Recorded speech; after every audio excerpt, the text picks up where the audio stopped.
It is January 8, 2014 on Wednesday, 6:28 p.m. Pacific Time. Up next, Canada reports its first H5N1 flu death in North America. This is by Agence France Presse, dated January 8, 2014. Canada announced Wednesday the first H5N1 avian flu death in North America in the Western Plains province of Alberta, of a patient who had just returned from China. It was also the first known instance of someone in North America contracting the illness, Canada Health Minister Rona Ambrose told a press conference, stressing it was an isolated case.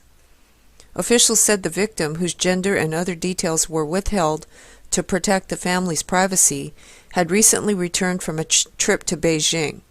I am here to confirm North America's first human case of H5N1, also known as avian flu, Ambrose said, confirming that the patient died. I want to reassure the public this is an isolated case and the risk of H5N1 to Canadians is very low. There is no evidence of sustained human-to-human transmission, the minister added. The virus is contracted directly from birds, mainly poultry. The illness it causes in humans is severe, and 60% of human cases are fatal.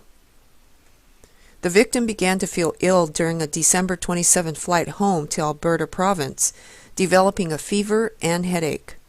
They were admitted to hospital on January 1st when the symptoms worsened suddenly, and they began falling in and out of consciousness and died 2 days later. The Federal Microbiology Laboratory in Winnipeg, Manitoba, identified the H5N1 virus overnight from a specimen that had been taken while the victim was still alive. Doctors said the person, who traveled with 2 companions who are not sick but will be kept under observation as a precaution for 10 days, double the usual time it takes for the virus to manifest itself, was otherwise completely healthy. The patient's family is not showing any sign of illness. There is no evidence of human-to-human transmission on airplanes. All evidence indicates this is one isolated case in an individual who was infected following exposure in China, said Alberta Chief Medical Officer James Talbot. Although we don't know at this time how the individual contracted the virus, he added. Talbot said the deceased had not traveled outside Beijing to the regions of China and had not visited a farm nor a public market.